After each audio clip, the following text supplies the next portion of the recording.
우리 치아는 아주 한평생 같이 해야 될 아주 소중한 존재들입니다. 근데 이 치아들을 너무 폭사하시는 분들이 꽤 많더라고요. 그래서 이렇게 치아 관리를 안 해주시고 치아를 소중하게 생각해 주지 않으시면요, 치과 의사들의 은인이 되시는 겁니다. 반갑습니다. 여러분들과 함께 웃길 원하는 치과 의사 오수환입니다. 제가 학생 때 배웠던 양치 방법에 대해서 한번 말씀을 좀 드려볼까 하는데요. 사실 양치 방법들이 되게 많습니다.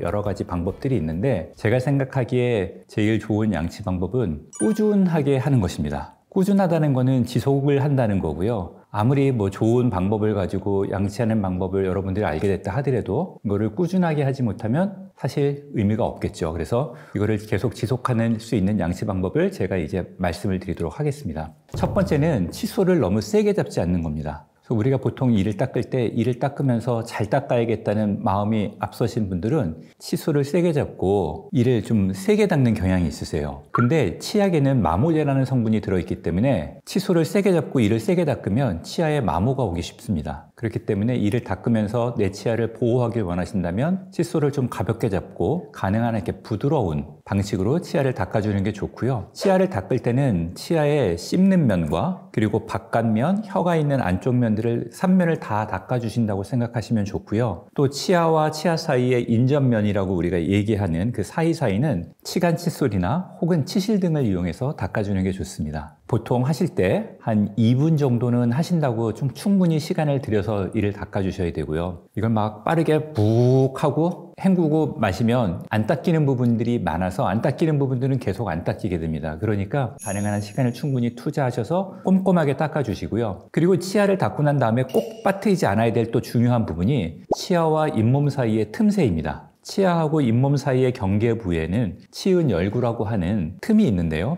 그쪽 부분에 치태나 치석이 생기기가 쉽습니다. 그런 부분까지 잘 닦아주시면은 잇몸 질환도 예방할 수가 있고 약한 잇몸 염증이 있는 경우에도 잇몸 염증이 치유되는 효과가 있으니까 그렇게 닦아주시는 것을 권해드리고 싶습니다.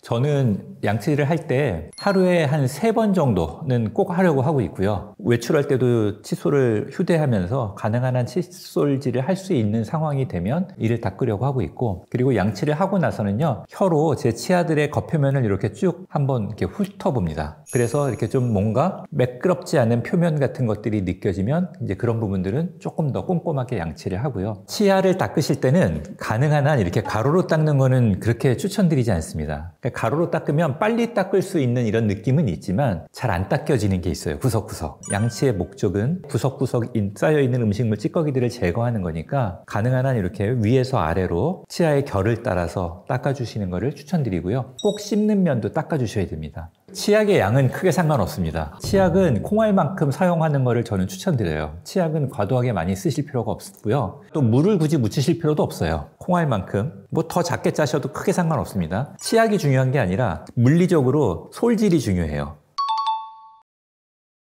꼭 그걸 3분 이내라는 표현이 숫자를 이렇게 구체화해서 각인되는 효과가 있긴 하지만 꼭 3분을 지키셔야 될 거는 아니고 가능한 한 빨리 닦는 게 좋습니다. 우리가 식사를 하고 나면 입 안에 치아에 달라붙어 있는 음식물 찌꺼기들로부터 세균들이 그걸 분해해서 에너지원으로 활용할 수 있는 시간적 여유를 주지 말자라는 측면에서 3분 이내에 닦아라 이렇게 이제 말씀을 드리고 있고, 3분이 넘었다 하더라도 치아를 가능한 한 빨리 닦는 게 좋겠습니다. 그것도 이제 사실은 정해진 건 없는데요. 꼭 3번 닦는 게 아니라 식사를 하시고 나면 닦는다고 봤을 때는 5번도 닦을 수도 있고 6번도 닦을 수 있겠지만, 사실 또 치아만 너무 많이 닦으면 치아에도 좀 해로울 수도 있고 하니까, 그러니까 우리가 제일 중요한 식사, 아침, 점심, 저녁 식사하시고 한번 닦고 또 주무시기 전에 한번 닦아주시면 좋겠습니다. 그리고 틈틈이 간식이나 이런 걸 드시고 나서는 가볍게 물로 한번 헹궈주실 수 있으면 구강위생 관리하는 데는 굉장히 좋은 도움이 될 거라고 말씀드릴 수 있습니다. 양치질만 잘하시면, 정말 양치질만 잘하시면 대부분의 충치와 잇몸 질환이 예방이 됩니다.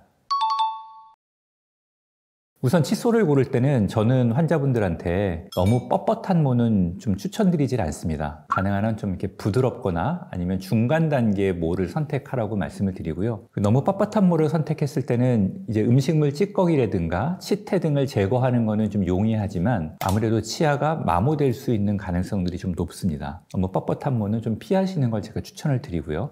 그 다음에 치간 칫솔을 선택하실 때는 치간 칫솔의 직경이 좀 의미가 있습니다. 되게 다양한 직경 두께를 가지고 있는 치간 칫솔들이 있는데요. 내가 치아 사이에 빈 공간에 치간 칫솔이 들어갈 때 너무 얇은 것들은 또 이를 닦는데 좀 비효율적이고요. 또 너무 두꺼운 것들은 치간 칫솔이 잘 못 들어가면서 잇몸에 상처 같은 게 날 수 있으니까 치아 사이 공간에 적절하게 들어갈 수 있는 크기의 치간 칫솔을 선택하시는 것을 추천드립니다. 치약을 선택하실 때에는 저는 이제 두 가지를 말씀을 드리는데요. 하나는 불소가 얼마나 포함되어 있는가 하는 것입니다. 불소는 충치를 예방하는 효과를 가지고 있는데요. 치약마다 불소의 포함 농도가 있지만 대략 900ppm에서 한 1500ppm 정도까지 이렇게 포함되어 있는 치약을 추천드립니다. 그리고 치약을 고를 때 고려해야 될 성분 중에 하나는 연마제입니다. 마모제 역할을 하는 건데요. 이거는 양치질을 할 때 치아 표면에 달라붙어 있는 음식물 찌꺼기들이 잘 떨어져 나갈 수 있도록 하는 그런 성분인데 이게 또 너무 많이 포함되어 있는 것들은 치아를 마모시킬 수 있기 때문에 좀 조심하셔야 되고요. 적절하게 마모제 성분이 너무 많지 않은 치약을 선택하는 것을 좀 추천드립니다. 이쑤시개는 치과 의사들은 추천드리지 않습니다. 왜냐하면 이쑤시개를 갖고 자꾸 치아 사이를 쑤시게 되면 그 부분에 잇몸이 자꾸 손상을 받으면서 치은이 퇴축된다고 하죠. 그래서 잇몸이 좀 내려가는 일들이 생길 수가 있기 때문에 물론 이쑤시개 갖고 그 부분만 이렇게 잘 제거하시면 괜찮겠지만 그걸 갖고 쓰시다 보면 그 쑤시는 또 맛에 또 약간 묘한 중독이 있어서 그러다 보면 그 잇몸에 좀 해로운 영향을 줄 수 있기 때문에 추천드리지는 않습니다. 네, 괜찮지는 않은데 아주 심각한 문제는 아니고요. 잇몸에 염증이 있다는 반증입니다. 우리 몸은 염증이 생기면 붓고 피나는 게 특징인데요. 잇몸도 마찬가지입니다. 잇몸에 염증이 나면 잇몸이 붓고 빨갛게 변하고 건들면 피가 납니다. 염증이 너무 심하지 않은 경우들은 피나는 부위를 양치를 좀 더 꼼꼼하게 해주시면 그렇게 한 4일, 한 일주일 정도 해주시면 그 부분의 염증이 이제 많이 가라앉게 됩니다. 그래서 처음엔 갖다 대기만 해도 피가 났던 부분들이 양치를 수일간 이렇게 꼼꼼히 해주시면 그 부분에 이제 갖다 대도 피도 덜 나고 통증도 덜한 걸 느낄 수가 있고요. 항상 그런 부분들의 양치를 할 때는 세게 하는 게 아니라 마사지 하듯이 양치하시면서 치아와 잇몸 사이의 틈새에 소를 넣어서 가벼운 진동을 주면서 그 부분을 이제 닦아주셔야 됩니다. 입냄새의 가장 큰 원인은 여러 가지 원인이 있습니다만 가장 큰 원인은 입 안에 존재하는 세균의 활동에 의한 영향입니다. 만성적이고 복합적인 치주질환, 잇몸병 같은 것들이 입냄새를 많이 나게 하고요. 또 충치가 있는 경우도 입냄새가 많이 나게 됩니다. 그래서 이런 것들이 이제 대부분의 원인이고요. 그 외에도 입냄새가 나는 경우들은 내가 전신질환이 있을 때 당뇨라든가 아니면 간이 안 좋거나 혀에 백태 같은 것들이 많이 껴있다거나 이런 경우도 입냄새가 날 수 있고요. 근데 대부분의 경우들은 구강 내에 원인이 있는 경우들이 한 80% 이상으로 알려져 있고 세균들이 입안 내에서 음식물 찌꺼기 같은 걸 이용해서 막 활성화되면서 활동을 많이 하게 되거든요. 그러면서 황화합물을 만든다고 알려져 있어요. 근데 이런 황화합물들이 입냄새의 이제 주된 원인이다 이렇게 알려져 있습니다. 그래서 입냄새를 없애시려면 일단은 양치를 잘 하시고 입냄새가 되게 심하신 분들은 본인이 양치만 잘하는 것 같고는 문제가 해결이 안 될 수 있어요. 왜냐하면 충치라든가 잇몸 질환이 심하게 진행돼서 그럴 수 있기 때문에 꼭 치과에 방문하셔가지고 입냄새에 대한 또 평가나 또 적절한 처치를 받으시는 게 필요합니다. 치석이 이제 엄청 많이 생기면 이제 기본적으로는 첫 번째는 치은염이라고 해서 잇몸 연조직에 염증이 생깁니다. 그게 이제 빨갛게 변하고 경우에 따라서는 붓기도 하고요. 피도 나고요. 이게 더 진행이 되면 그 잇몸 안쪽에 치조골이라고 해서 치아 뿌리를 감싸고 있는 잇몸뼈가 있습니다. 염증이 잇몸뼈까지 이제 진행이 되면 잇몸뼈가 높이가 점점 낮아지게 됩니다. 그러면서 잇몸이 계속 붓고 피도 나는 현상들은 지속되고요. 잇몸뼈가 계속 내려가면서 잇몸도 퇴축됩니다. 높이도 낮아지면서 이게 결국에 가면 치아가 이게 흔들리게 돼요. 이게 진짜 많이 진행되면 치아 뿌리를 감싸고 있는 잇몸뼈가 다 사라지고 치아는 그냥 잇몸 속에서 이렇게 떠 있게 됩니다, 공중에. 그래서 이거를 우리가 부유치다 이렇게 얘기를 하는데요. 이렇게 치과에 오시면은 이 치아들은 이게 건들기만 해도 치아가 이렇게 덜렁덜렁 흔들립니다. 그래서 이런 정도까지 오면은 이제 이를 뽑는 방법밖에 없으니까 이렇게 되기 전에 치석이 생기지 않도록, 혹은 치석이 있다 그러면 그런 치석들을 제거하고 필요한 경우에 따라서 적절한 잇몸 치료를 받는 게 꼭 필요합니다. 스케일링은 치과에서 하는 아주 보편적이고 기본적인 첫 번째 단계의 치료입니다. 우리 치아 구조물에 달라붙어 있는 치석들을 제거하는 건데요. 치석은 음식물 찌꺼기 같은 것들이 치아에 달라붙어 있는 치태가 오랜 시간 동안 그게 달라붙어 있다가 딱딱하게 변한 구조물이고요. 쉽게 얘기하면 그게 세균 덩어리입니다. 그 치석이 우리의 잇몸 질환을 유발하는 이제 굉장히 중요한 요소이기 때문에 그런 것들을 깨끗하게 제거하는 게 잇몸 치료의 첫 번째 단계입니다. 바로 그런 치료를 우리가 이제 스케일링이라고 하는 거고요. 물리적으로는 초음파 진동을 주는 기구로, 울트라소닉 스케일러라고 하는 초음파 진동 주는 기구로 치아에 달라붙어 있는 치석들을 다 미세 진동으로 떼어내는 치료이기도 하고요. 또는 경우에 따라서는 손으로 직접 기구를 이용해서 그 치석들을 떨어뜨리는 치료가 이제 스케일링입니다. 스케일링은 가능한 한 받는 걸 추천드립니다. 스케일링은 우리 잇몸 치료를 위한 이제 첫 번째 치료 단계이고, 스케일링은 주기적으로 받으시는 게 좋습니다. 왜냐하면 치석이 계속 쌓이거든요. 그래서 어떤 분들은, 젊은 분들은 뭐 1년에 한 번 정도 받으셔도 충분하지만, 양치가 잘 안 되시는 분들은 1년에 뭐 2번 이상, 3번까지 받으시는 분들도 꽤 많이 있고요. 양치가 정말 안 되시는 분들은 한 달 전에 스케일링 받고 가신 분인데 한 달 뒤에 다시 오시면 또 거기에 치석이 쌓여 있는 경우를 볼 때도 있습니다. 그래서 스케일링은 그래서 너무 자주 받으실 필요는 없겠지만 치석이 생기면 이제 받는 게 스케일링이고요. 스케일링을 받으셨다 그래가지고 뭐 치아에 해롭게 되거나 치아가 닳거나 뭐 이가 깎여 나가거나 뭐 이런 건 아니니까 안심하셔도 됩니다. 치아가 변색되는 원인은 사실 크게 두 가지입니다. 하나는 이제 외적인 요인이 있고요. 하나는 내적인 요인이 있습니다. 외적인 요인은 이런 겁니다. 너무 색소가 많은 음식들, 녹차나 홍차, 카페인, 뭐 담배, 커피도 그렇고요. 카레, 뭐 이런 것들입니다. 그래서 우리 치아 구조물들을 현미경적으로 이렇게 확대해서 보면 미세한 다공성 구조로 이루어져 있는데요. 색소가 많은 음식을 섭취하다 보면 색소가 있는 물질들이 우리 치아의 그 미세한 표면에 달라붙게 됩니다. 시간이 오래 지나면서 그런 색소들이, 변색 물질들이 자꾸 치아에 달라붙어서 치아들이 더 어두워지고 노랗게 변하게 되는 그런 현상들이 발견됩니다. 그리고 이제 내적인 요인은 치아 안에 있는 신경이 죽는다거나 혹은 그 신경이 충혈돼서 치아가 어둡게, 붉게 혹은 이렇게 보이는 경우들이 있는데요. 이런 경우들도 이제 치아 변색의 또 한 가지 원인이 될 수가 있고요. 어렸을 때 약물 같은 것들을 잘못 복용해서 치아색이 변색되는 경우들도 드물게는 있습니다. 아무래도 비율로 보면 제가 보기에는 음식을 이제 섭취하는 것, 그리고 이제 구강위생 관리를 잘 안 해서 생기는 치아 착색 같은 것들의 비율이, 글쎄요, 뭐 정확한 비율로 말씀드리기는 어렵지만 최소한 한 3분의 2는 넘지 않을까 이렇게 생각하고 있습니다. 네, 빨대로 뜨거운 커피 드시면 힘들지 않으세요?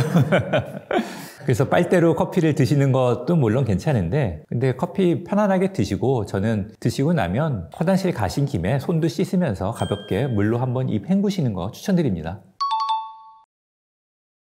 집에서 할 수 있는 스케일링을 대신할 수 있는 방법은 현재 제가 알기로는 이제 양치질을 잘 하는 겁니다. 치석은 스케일링을 제거하는 시술이고요. 그럼 스케일링을 안 받으려면 치석이 안 생기게 만들어야 되는 거고, 치석이 안 생기게 하려고 그러면 음식물 찌꺼기들이 치아나 잇몸 주변에 남아있지 않도록 하시는 게 중요한데요. 그러려면 이제 구강위생관리, 즉 양치질을 가능한 한 꼼꼼하게 그리고 지속적으로 꾸준하게 하시는 게 제일 추천되는 방법이라고 말씀드릴 수 있고요. 치아 미백에 관련돼서는 집에서 하실 수 있는 방법은 우선은 그 색소가 너무 많은 음식들을 조금 피하시는 겁니다. 근데 뭐 그런 음식들 우리가 딱 보면 뭐 있죠. 색소가 너무 많은 음식들을 피하시는데, 이제 그게 어려우면 그걸 드시고 이후에는 가능한 한 뭐 양치나 물로 헹궈 주시는 거를 하시면 좋고요. 그렇게 하는데도 조금 내가 집에서 치아를 좀 밝게 만들고 싶다고 하시면은 시중에 판매되는 가정용 자가 미백제 세트가 있습니다. 네, 그래서 그런 걸 뭐 이용하셔가지고 집에서 주무실 때 이렇게 물고 주무시면 치아가 좀 밝아지는 그런 경험을 하실 수 있습니다. 효과가 그렇게 크지는 않습니다. 미백에 관련돼서는 이제 치과에 방문하셔가지고 치아 미백 치료를 받으셔야 되는 거고요. 그 다음에 이제 구강위생 관리를 위해서는 아무래도 내가 양치를 한다고 하더라도 안 닦이는 부분들은 1년 내내 안 닦이는 거거든요. 그러니까 그런 부분들에 치석이 생기기 때문에 그런 부분들은 치과에 방문하셔서 이제 스케일링을 받으시는 거를 제가 추천드립니다. 그리고 또 한 가지 여러분들에게 꼭 말씀드리고 싶은 거는 우리 이제 식생활 습관인데요. 우리 치아는 아주 한평생 같이 해야 될 아주 소중한 존재들입니다. 근데 이 치아들을 너무 폭사하시는 분들이 꽤 많더라고요. 그래서 여러분들이 음식을 드실 때마다 가능한 한 좀 음식을 좀 천천히 드시고, 그리고 너무 딱딱하거나 질긴 것들, 끈적끈적거리거나 너무 단 음식들, 이런 것들을 좀 피하시면서 치아를 소중하게 생각하시고 지내시기를 좀 꼭 당부드리고 싶습니다. 이렇게 치아 관리를 안 해주시고 치아를 소중하게 생각해 주지 않으시면요, 치과 의사들의 은인이 되시는 겁니다. 그러니까 치과에 자주 오고 싶지 않으시면 이러한 것들을 좀 꼭 유념하셔서 여러분들이 식생활 습관을 좀 잘 형성해 가시기를 부탁드리겠습니다. 우선 가지 말아야 될 치과 먼저 좀 말씀을 좀 드려볼게요. 우선 치과에 방문하셨을 때 내 치아를 보고 직원이 와서 이렇게 판단하는 경우들이 있어요. 여기 충치가 몇 개 있네요. 뭐 잇몸이 어떠세요? 이가 없으니까 여기 뭐 임플란트 해야 됩니다. 라고 하면서 문제들에 대해서도 얘기를 하고 진단도 내리고 치료 계획까지 수립하는 직원들이 있는 치과가 있습니다. 그래서 직원이나 실장이 나와서 치료 계획을 수립하는 치과들은 조금 제가 좀 피하라고 말씀을 드리고요. 두 번째는 너무 과도하게 상업적인 치과는 좀 피하시라고 말씀드립니다. 왜냐하면 너무 과도하게 상업적인 치과들은 가보면, 그런 치과들은 방문을 해보면 이제 과잉 진료라든가 뭐 아니면 하지 않아도 될 치료들까지 하게 되는 그런 경우들도 생길 수 있으니까 그런 치과들은 조금 다시 한번 신중하게 생각해 보시는 걸 권해드리고, 세 번째는 의사가 너무 자주 바뀌는 치과입니다. 내 치아를 맡기고 치료를 받을 수 있는 병원을 선정하려면 오랜 기간 동안 그 치과를 다니면서 내 치아를 관리받아야 되는데, 의료진이 자주 교체되는 곳은 아무래도 나에 대한 여러 가지 과거 히스토리나 나의 특성들을 정확하게 이해를 못 하셨을 수 있기 때문에 그런 치과들은 좀 피하시는 것을 추천드립니다.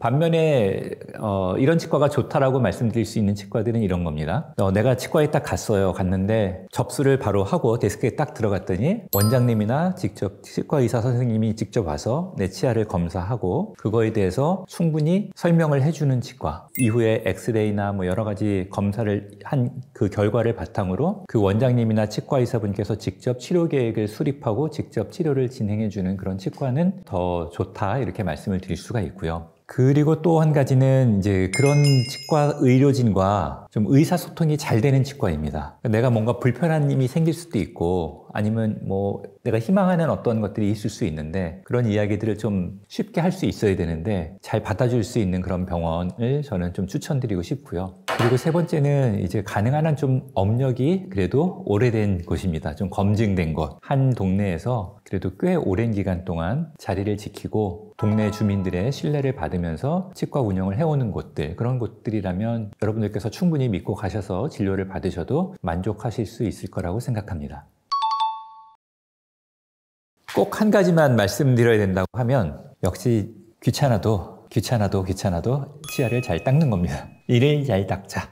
두 번째는 치과를 너무 무서워하지 말자는 겁니다. 그래서 대부분의 우리 환자분들이 혹은 또 이 영상을 보고 계신 분들을 포함해서 많은 분들이 치과를 되게 이제 무서운 곳 혹은 두려운 곳, 가기 싫은 곳 이렇게 생각을 하실 수 있어요. 제가 그걸 잘 압니다. 저희 환자분들이 오실 때마다 그런 얘기들을 하시는 분들이 많이 있거든요. 근데 사실 저도 어렸을 때 세상에서 가장 가기 싫었던 곳이 치과였습니다. 어딘가 가가지고 내가 입을 벌리고 있는데 그 안에서 무슨 일이 벌어지는지도 잘 모르겠고 느낌은 또 굉장히 편안하지 않은 느낌들을 제가 잘 알지만 치과를 멀리하면 멀리할수록 나중에 더 고생을 할 확률이 더 커집니다. 그래서 1년에 한 번 혹은 2번 정도 정기적으로 치과 방문하시면 그렇게 치과에 가셔서 크게 고생하시거나 많은 돈을 들이실 필요가 없으니까 치과 방문을 좀 정기적으로 이렇게 하시는 것을 좀 추천드립니다.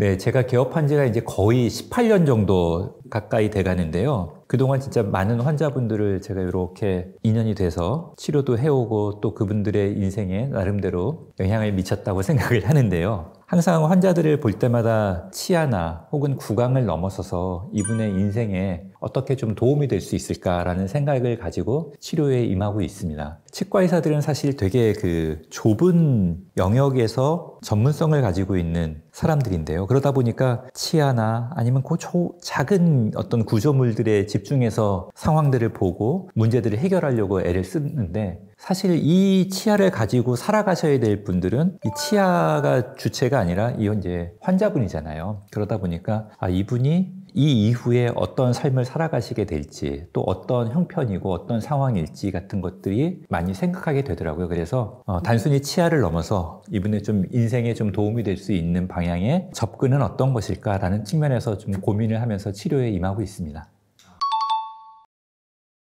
가장 기억에 남는 환자분이라고 하면 예전에 저한테 치료를 받으러 왔던, 교정 치료를 받으러 왔던 환자분 중에서 앞니가 이렇게 다물어지지가 않는 분이 있었어요. 그러니까 치아를 다물면 위에 이가 아래 이를 이렇게 앞니가 덮어야 되는데 그게 아니라 이만큼 떨어져 있는 거예요. 그걸 우리가 개방교합이라고 하거든요. 근데 어금니만 닿고 앞니들이 다 떠 있는 거예요. 근데 이분이 이제 오셔가지고 저한테 이제 상담을 받고 자기의 이런 문제를 가지고 있는데, 다른 치과에 가서 얘기를 들어봤더니 되게 심각한 문제고 수술을 꼭 받아야 된다는 거죠. 요즘 얘기하는 뭐 양악수술 같은 걸 받아야만 해결이 될 수 있는 그런 거라는 얘기를 듣고 이제 저를 찾아와서, 이거 양악수술을 받아서 해결할 수도 있지만 치아 교정 치료만으로도 어느 정도는 좀 개선할 수 있습니다라고 제가 말씀을 드리고, 그 환자분이 나름대로 또 용기를 내셔서 저랑 같이 치료를 진행했는데, 사실 치료 결과가 굉장히 만족스러웠던 이제 경험이 있습니다. 그래서 굉장히 심했던 개방교합을 수술 없이 정상적인 교합으로 이렇게 만들고, 또 그 치료 결과가 상당히 오랜 기간 동안 잘 유지됐던 거를 제가 보면서 이분이 정말 표정도 밝아지시고 성격도 되게 활기차게 바뀌는 걸 보면서 의사로서 좀 많은 기억이 났던 그런 적이 있습니다.